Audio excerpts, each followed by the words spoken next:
পরিষ্কার বলছি, আমি নয় দুটো পরিবারের সাথে দেখা করে 10 লক্ষ টাকা করে আমাদের কমিটমেন্ট ছিল, হাতে তুলে দিয়ে আসতাম। তো আপনারা লুকিয়ে নিয়ে গেলেন কেন? এটা কিডন্যাপিং করে নিয়ে যাওয়া নয়, কাউকে নিয়ে যাওয়া। তাদের দিয়ে কালকে আমাকে খুব গালাগালি দিয়েছেন, দিন না, আমায় গালাগালি দিলে আমার গায়ে প্রস্তাব পড়বে না। বাট যারা দাঙ্গা করেছেন তারা বুঝে রাখুন, আপনারা করছেন দাঙ্গা আর গালাগালি খাচ্ছি আমি। কেন? মুখ্যমন্ত্রী নিজেই বলেছেন কিডন্যাপ করে তুলে আনা হয়েছে শামসেরগঞ্জের বিধবাদের।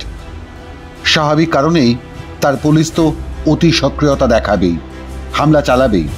বিধাননগরে বাড়ির দরজা ভাঙবে, প্রাণে মারার হুমকি দেবে, আর মুসলিম গুন্ডাদের হাতে খুন হওয়া বাবা ছেলে হরগোবিন্দ দাস ও চন্দন দাসের পরিবারের আত্মীয়কে পুলিশি নির্যাতনের হুমকি দিয়ে অপহরণ করা হয়েছে এই শব্দটা লিখিয়ে নেবে। এ আর নতুন কথা কি?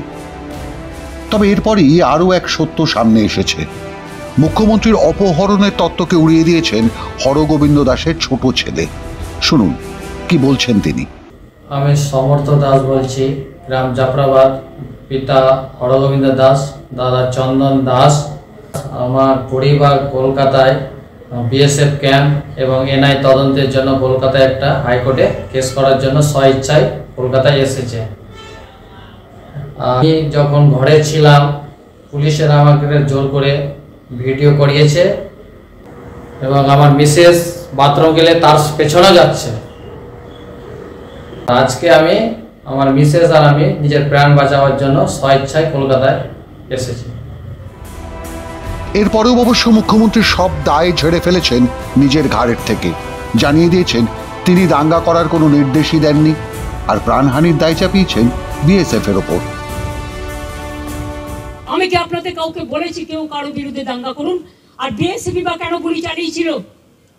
বিএসএফ যদি গুলি না চালাতো পরের দিনের ঘটনা ঘটতো না, এটা আমার দৃঢ় বিশ্বাস। কিন্তু মুখ্যমন্ত্রী একবারও বললেন না বিধানসভার ভিতরে দাঁড়িয়ে তিনি নিজেই প্ররোচনা দিয়েছিলেন রাজ্যের এক বিশেষ সম্প্রদায়কে, যারা রাস্তায় নামলে নাকি কেউ নিজেকে বাঁচাতে পারবে না।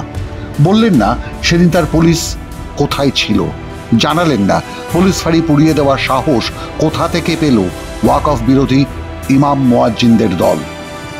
অথচ প্রথম দিনের ঘটনার পর দ্বিতীয় দিন মুর্শিদাবাদ জুড়ে বিএসএফ না নামলে পরিস্থিতি আরও বিপজ্জনক হতো বলে জানিয়েছেন মুর্শিদাবাদের বেশিরভাগ রাজনৈতিক নেতা।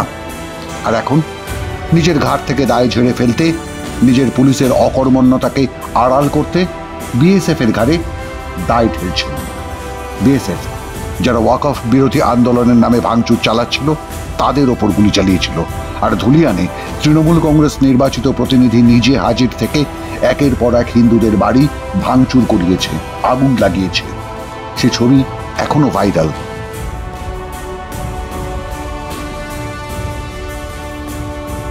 সুতরাং কাকে আড়াল করছেন রাজ্যের মুখ্যমন্ত্রী? শুনুন কাকে আড়াল করলেন আর কাদের টার্গেট করলেন। এবং যদি আপনারা বলেন দুটো মসজিদের ইমামকে ফোর্স করা হয়েছে, তাহলে এখানে কোনো একটা সেবাশ্রম আছে, আপনারা জানেন তিনি কি করেন, তার কি কীর্তি, তার কি কুকীর্তি, তিনি কিভাবে মানুষকে প্রভোগ করে, বেলডাঙ্গা থেকে শুরু করে একেবারে সুতি ধুলিয়ান সব। আমি কিন্তু প্রত্যেকটা কাজ জানি, আমাকে এত দুর্বল ভাবার কোনো কারণ নেই। এমন করি মাঝে মাঝে রাতে লাইট নিভিয়ে দেয়। আক্রমণের লক্ষ্যে কার্তিক মহারাজ এবং তার আশ্রম, আর আড়াল করার মানুষ হচ্ছেন দুই ইমাম। মুখ্যমন্ত্রী নিজেই বলছেন। এরপরই তিনি জানিয়েছেন ভারত সেবাশ্রম সংঘ তার সঙ্গে কিভাবে জড়িত থেকে কাজ করেন, তিনি কিভাবে কোন মহারাজের সঙ্গে কোন কোন কাজে যুক্ত।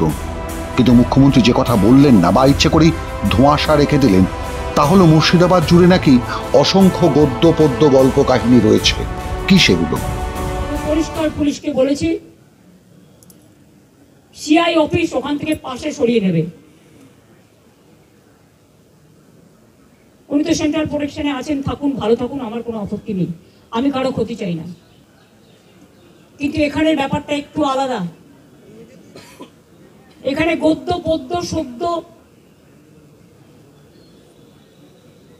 অনেক কাহিনী আছে।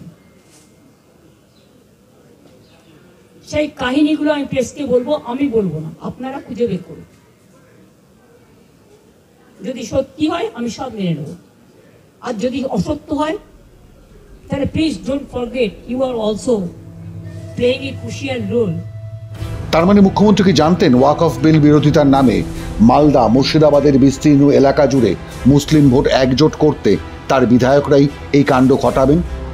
যে বিধায়কদের এবার জিতে আসার সম্ভাবনা নেই, যে অভিযোগ বিজেপি থেকে শুরু করে মুর্শিদাবাদের সমস্ত বিরোধী রাজনৈতিক দলের পক্ষ থেকে বারবার করে করা হচ্ছে।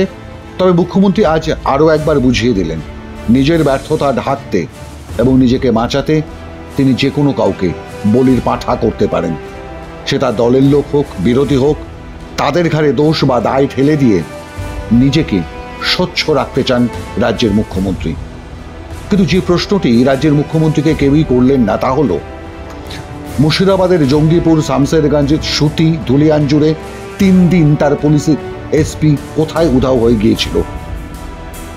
সেটি তার গোয়েন্দা বিভাগের ব্যর্থতা, না ডিজিপির কাছে খবর না থাকা, না পুলিশকে নিষ্ক্রিয় থাকার সরকারি নির্দেশ?